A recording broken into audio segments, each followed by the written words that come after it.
Before we get started, I wanted to let you guys know that this is part 2 of my 2-part discussion with Mohammad Jamal Deen. If you haven't listened to part 1, then feel free to do so right now. But for those of you who've already listened to that episode, you'll notice that this show today starts right where we left off last week, finishing up our discussion of refugees before we move on to some other subjects.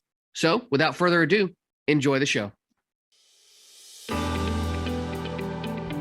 Welcome to the Plan B CRNA podcast. I'm your host, Bobby Jones, and I'm so excited that you're here.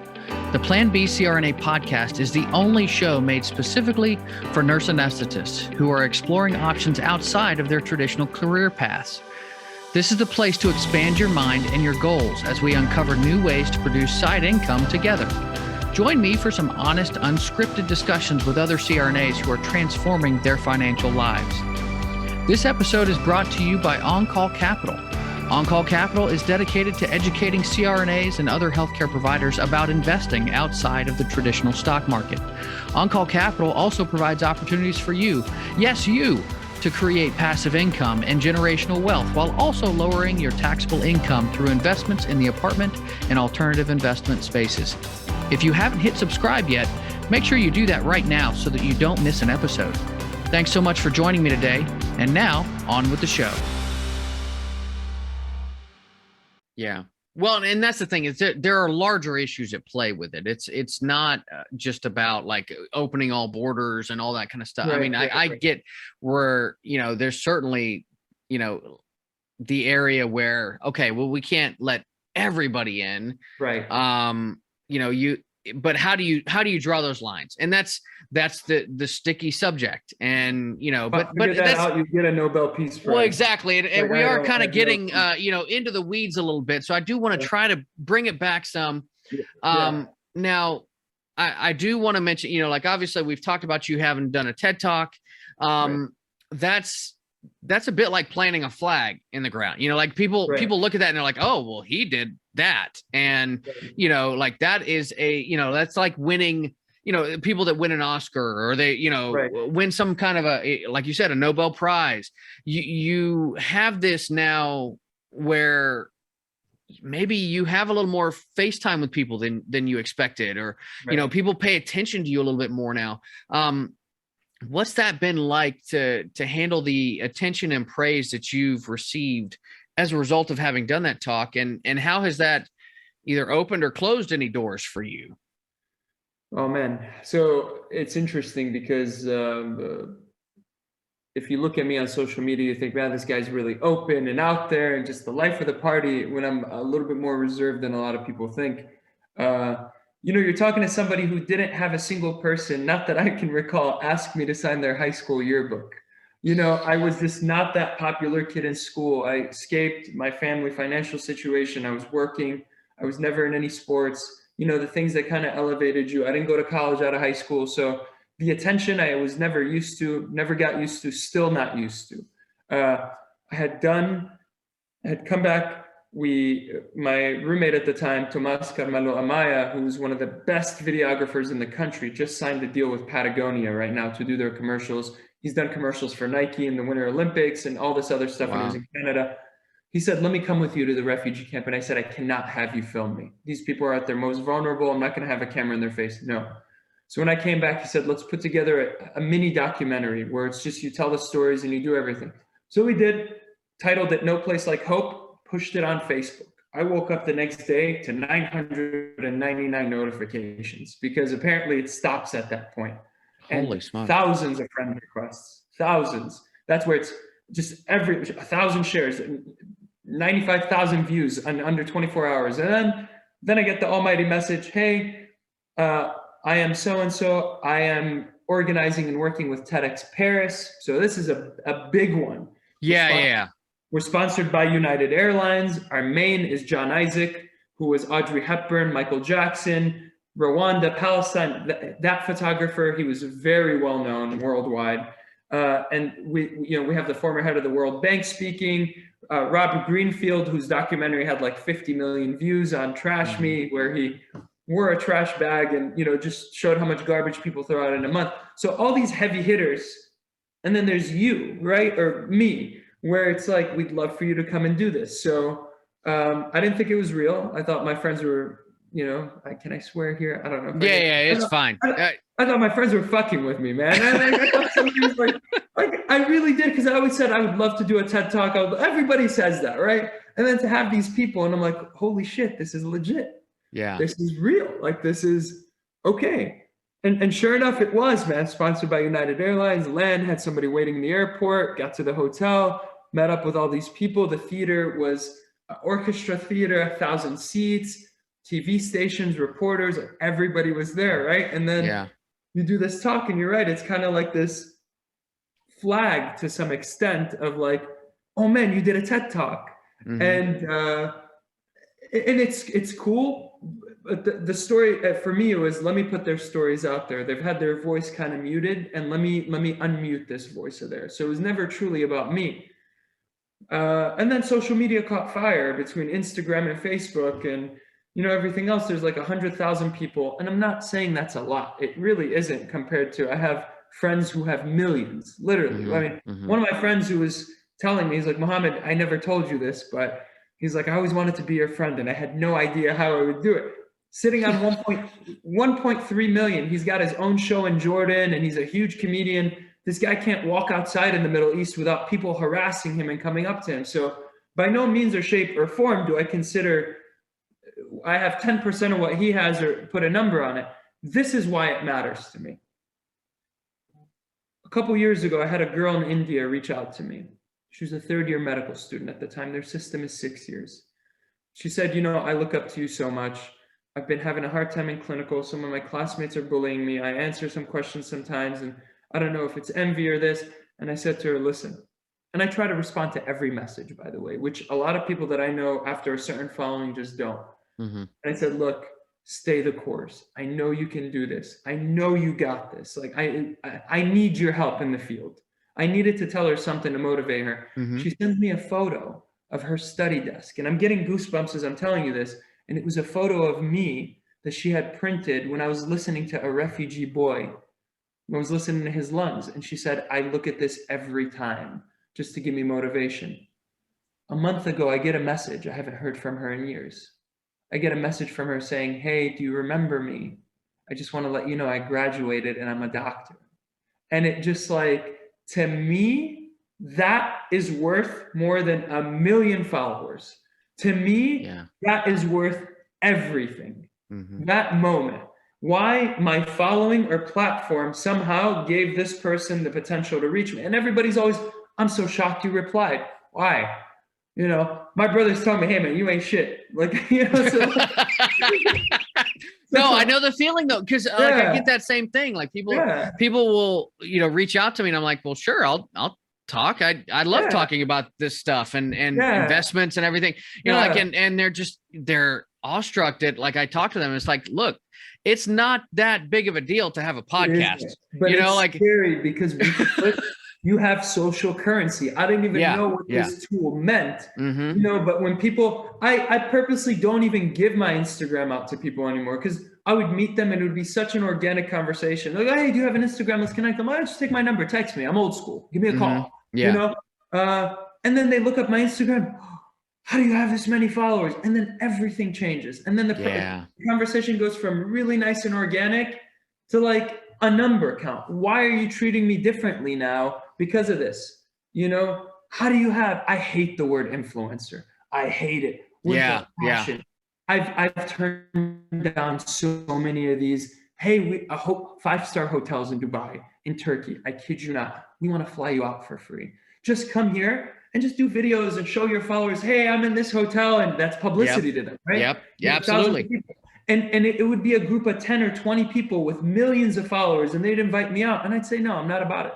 I hate the word influencer, because there are certain people that are quote unquote influencing people that are not doing good things. Don't put me with them. I'm a writer, I'm a storyteller, I'm a humanitarian, activist, medic, anesthetist, not an influencer.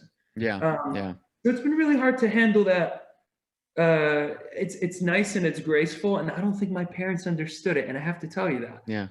They were in San Francisco. It was at my graduation, and I say, hey, let me show you the Golden Gate Bridge.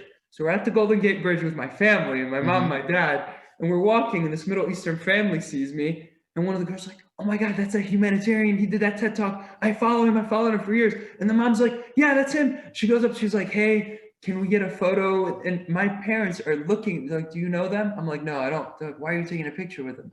And like my dad was so confused. My mom was more confused. She was like, and my mom looked at me with the same way. She said, you ain't shit. Come on, let's go. Like, Exactly.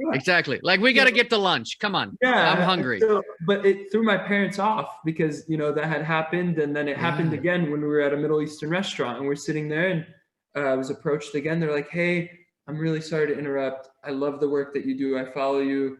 Do you mind? Can we get a photo together? And that was nice. It's not me, it's my work. People are not looking up to me like, oh, Mohammad, he's this insert whatever they think about me, where it's like, he's this humanitarian. I want to do what he does. And you know what? I'll take it. Because I very often, whenever I give a talk, have these 14, 15, 16-year-old boys and girls that come up and their mom's like, hey, do you have any words for them? I've given multiple talks at grade schools. They're my favorite over universities. And if you can kind of influence on that end where the word influencer can carry on, then cool. So it's been a gift and a curse, man. Because, it's like on one end, you kind of have to walk on eggshells to some extent because I don't put my life out there. And, when personal things happen to you in life, whether it's breakups or anything on that end, people get nosy, and hey, are you with so-and-so? Oh, I haven't seen your photos. Oh, you haven't talked about, are you? And that is where the negativity of that comes in, because you're dealing with your own problems, your own issues that you're trying to fix or settle or conclude, and other people are butting in, reminding you of it, asking about it, gossiping over it. And I've been on both ends of those spectrums, unfortunately. Yeah. Well, and I mean, I think, kind of what we've established here is that, like, hey, you're a regular guy. You're like anybody else, right? I have scrubs. Yeah, I mean, you're a nurse anesthetist. You're doing what everybody else who's a nurse anesthetist does. You go to work. You put in your time. You get your paycheck, all that kind of stuff. And the reason you and I actually met was because you reached out to me asking about investment stuff. And, so just, for the audience here, like, what are some of your investment goals? Like how are you trying to use your investments so that you can do more good work? And how does that compare to most folks that you come across? I live with this belief, and I tell people, they're always curious. Oh, what do you want to do? I'm like, I want to be a millionaire. I do. They're like, well, but you're a humanitarian. So the more money I have, the more I can give. I'm not taking any of this with me to the grave. I'll make sure my family's taken care of. I'm building water wells. I'm doing whatever I can. So I've recently looked into modes of passive investing, which is one of the reasons why I reached out to you. I've worked my ass off for 10 years to work in a career where it allows me to be financially secure and to be able to do some of the stuff like you're doing. So I've looked into investments. I have some, and it truly allows me to do the work that I do without needing to be back. Because you and I both know, in order for us to make money with our professions, we have to be physically present using our hands. I am very cautious with my hands. I did jujitsu very often and I had to slow that down because I can't afford to mess these up. I also can't work from home. I don't have that luxury, nor will I be paid. I can't travel and take an email abroad or do this or do that. I have to physically be where I have to be, in the hospital, in a clinic, surgery center, to work. So then I started to tell myself, well, how am I going to be here, but I want to be there too? I can only make money doing this. How am I going to do that? So I thought, what if I were to be a professor? Maybe I can do some classes online. That'll make me money. So actually, I was slated to be teaching undergraduate pharmacology at UIC. And that was pre-COVID. And then once COVID hit, University of Illinois had a complete hiring freeze, from the housekeeper to the neurosurgeon and anybody, that was in between, upper or lower. So that kind of crapped out.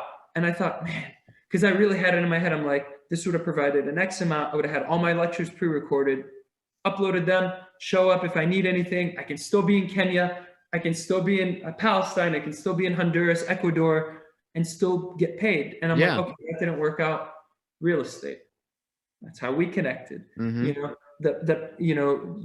building these goals, these real estate goals, and to me, something a little bit more passive where I can't be as much hands-on, where I trust the people I invest with, obviously based on their history, numbers, their portfolio, my own personal, speaking with my team and my accountants and so on, and then allow that to passively start to bring me income so I can do the work that I'm doing without worrying about paying my mortgage off.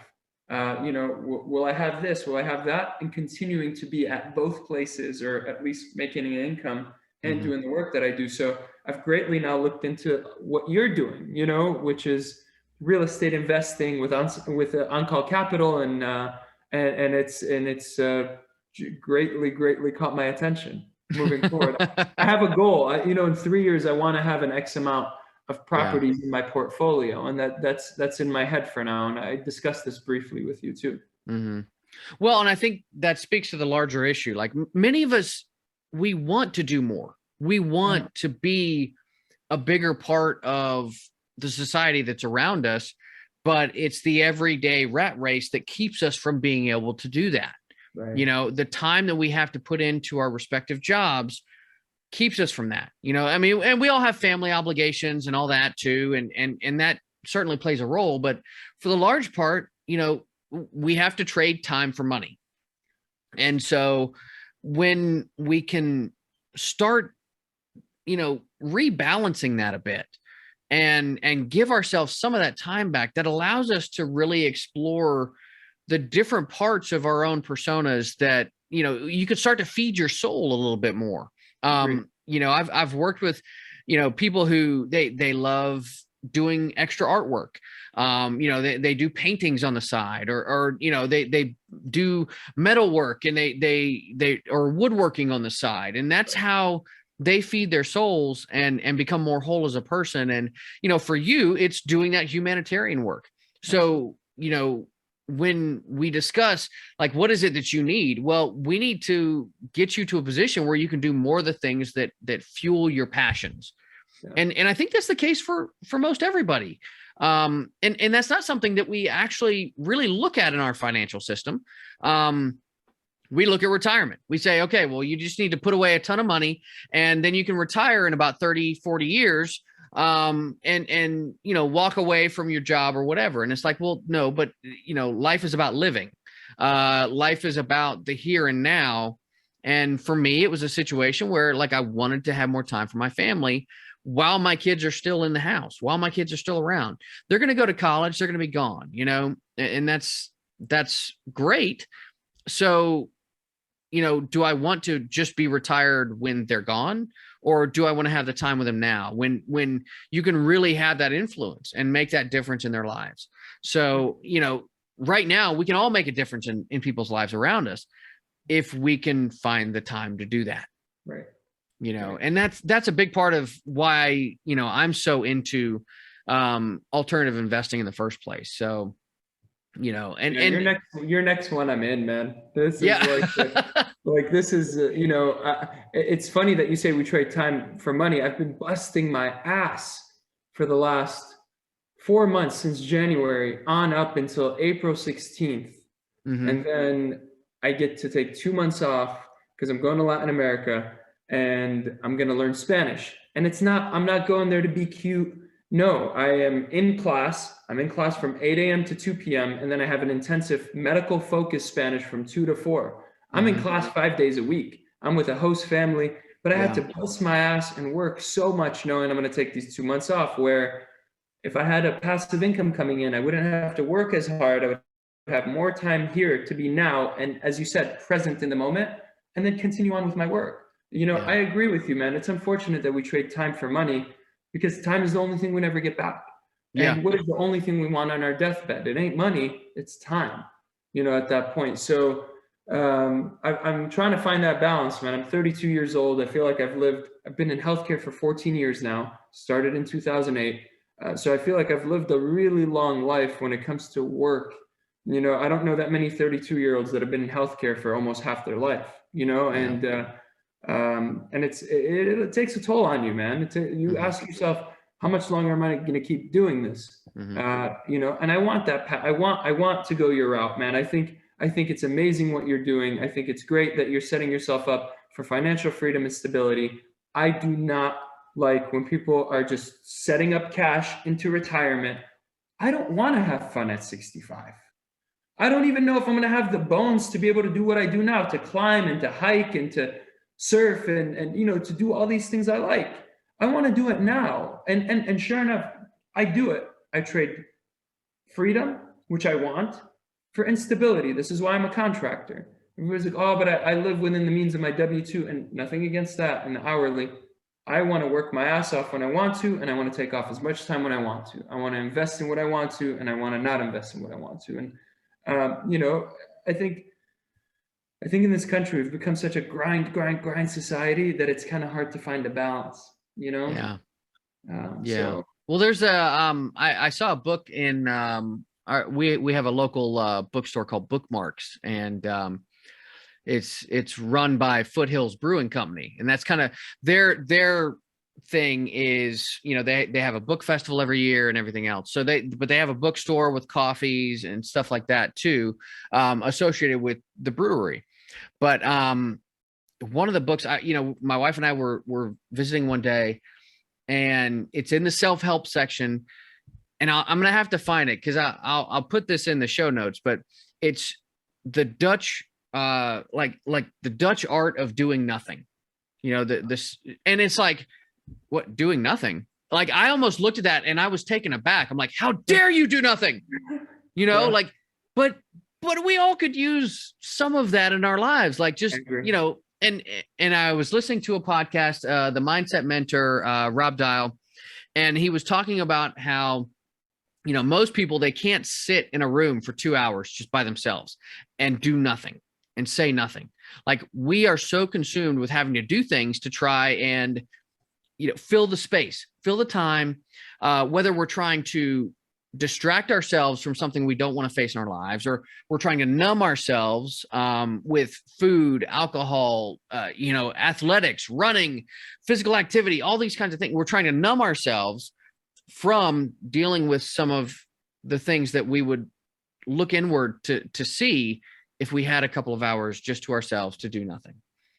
And it was kind of an amazing thing to me. And I of course I thought about that Dutch book, you know, about doing nothing. And I'm like, okay, well, I'm going to go buy that book and I'm going to read it, because I think I'm going to buy it too, man. Yeah. I need to learn how to just sit and do nothing.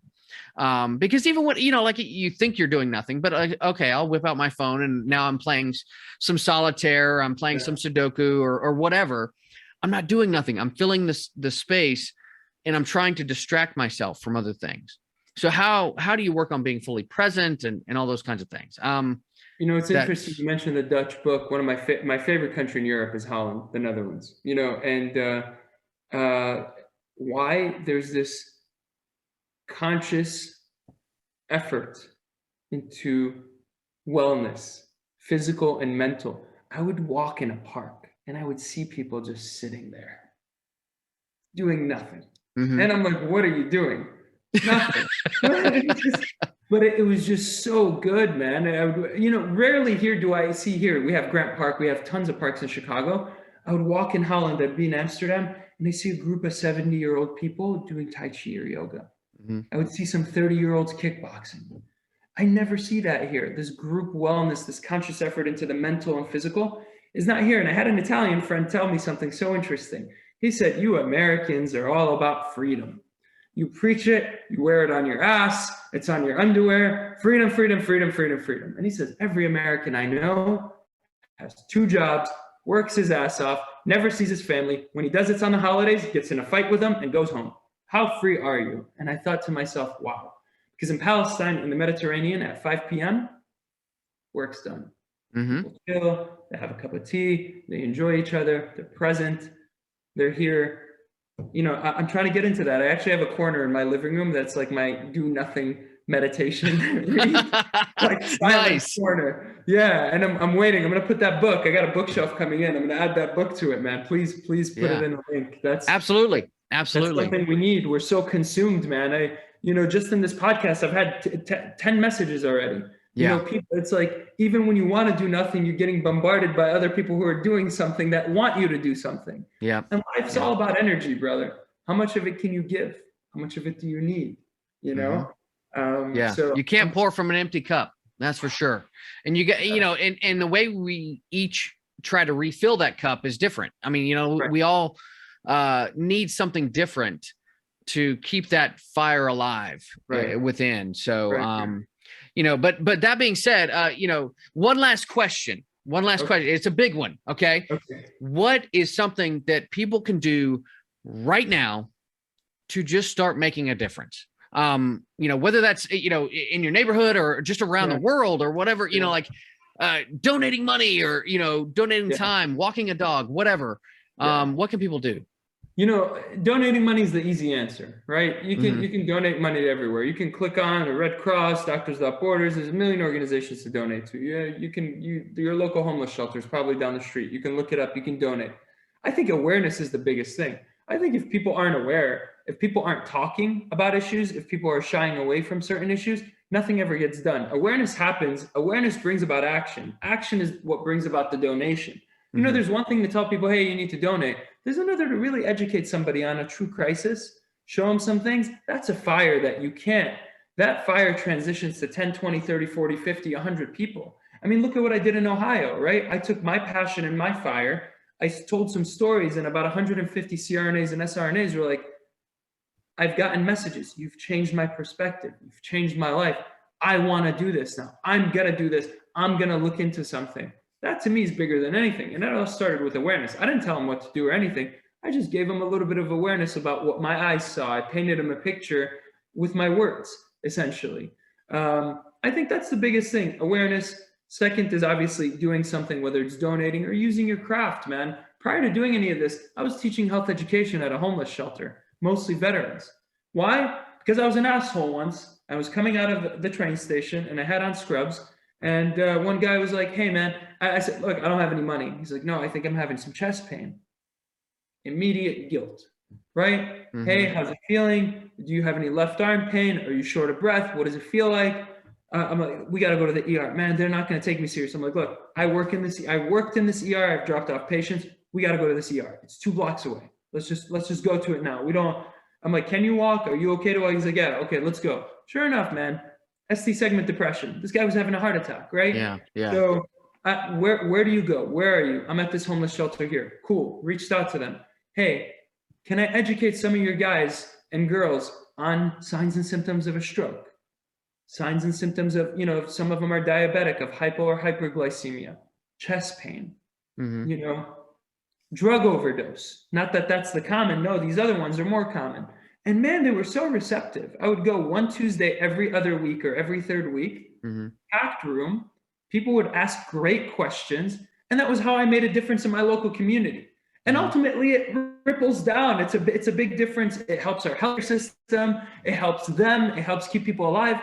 And that was just one small thing. And going for 30 minutes every couple weeks, once a month to educate. So, awareness brings about action. And I think anybody can do it, man. We did a thing at our local hipster coffee shop where it's like, if you bring a bag of clothes, I bet you can go into your closet and you can take out 10 pieces of clothes you haven't worn in a year. Oh, absolutely. I can probably take out 20. I can too, and probably more. And we all can. So I went to this local coffee shop and I said, hey, let's do something. Can we give a free cup of black coffee to anybody who donates a bag of clothes or toys? Let's send these out to women and children's shelters or canned foods. I got a call from the coffee shop. 2 days later, he's like, our basement is full. I had 600 pounds worth of clothes that I had to go. 3 days later, people didn't even want the coffee. People were like, hey, I have these 2 bags. No, I don't need the coffee. I'm here to buy I'm buying this and that. And I had designers reach out, hey, I have all these clothes. Can I, so just put the goodwill out there. You don't have to go overseas. Yeah. I don't want the listeners to think, man, Mohammad does all this work all over the world. He's got this gypsy gene. You don't. It's literally down the block. This coffee shop was a half a mile away from me. I literally Googled and I found 10 women and children's shelters, all within a 25-minute drive, reached out to them during Christmas. Hey, I have some clothes, I have some toys, I have some canned food. And they were so receptive and thankful. And it all started with a coffee shop I didn't even have to go door to door. These people were walking in, seeing a sign that said free cup of coffee if you bring in a bag of clothes or this. People were telling their friends, hey, I'll be here next Tuesday. I'm going to tell my family. Bags, diapers, everything unexpected. So, making, again, it goes back to our early thing. Anybody can make a difference, man. Yeah. Just put the intentions, and these are two great examples of what people can do. What you can do in healthcare, whether it's that or anybody can do this, man. Really, anybody can do this. So. Oh, that's so cool. Well, and I think it comes down, like, everybody has this goodwill where we want to actually help each other. But I think we get into some of these stereotypes and we get concerned and we get anxious about, reaching out to help somebody that we don't know, because we aren't sure if they're going to receive it the right way or whatever the case may be. So, but the point I think that people could take away is, like, just do something, just get out there and start doing something. So, Mohammad, this has been just freaking fantastic, man. I've really enjoyed this. I feel like we can talk for hours, man. I know. Well, and so I want people to have the opportunity to get a hold of you, because obviously you don't have enough followers and you need more people sending you text messages but certainly I want people to have a chance to get a hold of you. And, I'm going to have the link to your TED Talk in the notes, but how else can people get a hold of you? The biggest or busiest account for me at the moment, my Instagram. People can reach out, message me. I try to respond as much as I can. And that is @ and then JD as in Dean, period, MOHA, Moha. JD, period, MOHA. Or they can just search my full name, Mohammad Jamal Deen, and that'll pop up. That is probably the easiest way. Facebook's a little bit harder, but I'm under Mohammad, and then my middle and last name initial, JD. I had to change it. I couldn't have my full name because it was getting a little. I think at this point it doesn't matter, but just generally speaking. So those two, I think my Instagram would probably be the easiest way to get a hold of me, and then go from there. I mean, it might get a little more chaotic. There's a BuzzFeed article coming out soon. So, oh my goodness, BuzzFeed. Oh my goodness. Yeah, there was they picked up something. I had there's a beautiful volunteer at Rush Hospital that was volunteering for 25 years. She had turned 95. Her husband used to surprise her with flowers. The interpreter office where I used to work at, the volunteer office. Yes. Yeah. They used to share a space. So I got to know this woman, and I heard that her late husband, he passed away in 1996. Used to bring her flowers and surprise her. So I thought to myself, I'm going to do this. I'm going to start bringing her flowers to surprise her. So year in and year out, I would call her just to make sure she's in that space. She doesn't go anywhere. Mm-hmm. Hey, Pat, I'm overseas. It sucks I didn't get a chance to see you for your birthday, and just pop in and, put it out there. I think Worth News or something on Instagram, it's been viewed 8 million times, something crazy, man. I've had to turn down. Fox Chicago got a hold of me, some other stuff. I'm like, I can't, I'm sorry, I'm working. I can't be there available at this and this time. And so Buzz picked up the article, and they're like, we love the humanitarian work that you do. You're Spiderman on the side. There's so many things. Yeah. So for the viewers, I put on a Spiderman suit to go to children's hospitals and surprise the kids. And, I took it to Kenya. Oh, that was crazy. Yeah, I had, imagine 900 kids coming up. I felt like I was going to fall because everybody's trying to touch you and hold you.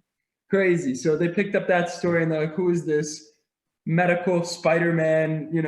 So that article should, I hope, be coming out soon. So that'll, I think, be kind of crazy. I think it'll get a little chaotic then, but it is what it is. Dude, that's awesome. That's awesome. Yeah. Well, hey, I can't thank you enough for being here today and giving me, so much of your time. And, I know that there's just so much that people are going to take away from this discussion. And, I've taken away a ton. I hope that others do as well. But I just, I have to thank you for being here today, man. Pleasure's all mine, man. You've given me a platform. You've given me a chance to hopefully motivate people. So thank you for having me. Absolutely. All right, my brother. I loved so much about this discussion. Mohammad is just such a cool dude.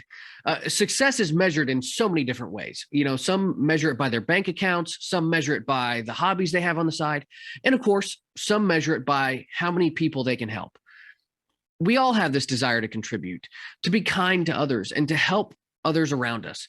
When you match up your desire to help others with an intentionality, that's when you can really begin to start making a difference, whether that's in your own community or overseas. Now, I hope that this conversation has inspired you, like it has me, to start making a difference in the world around you. That's going to do it for today's episode. Thanks for listening. And this is Bobby Jones signing off. Thank you so much for joining me for another episode of the Plan B CRNA podcast. If you haven't already subscribed and reviewed the show, I'd be honored if you took the extra time. It really helps to expand our reach and get the word out about the show. If you're a CRNA who is interested in sharing your story on our podcast, I'd love to have you. Please email me at bobby@oncallinvestments.com for more information. This episode was brought to you by On Call Capital.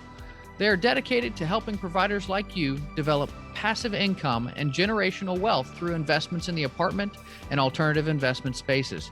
Feel free to check out their website at www.oncallinvestments.com and subscribe to their free educational email series. You can find On Call Capital on Facebook, Instagram, and Twitter. You can also check out our YouTube page, where you'll find all of the show episodes along with other educational videos. Thanks for listening, and we'll see you on the next episode.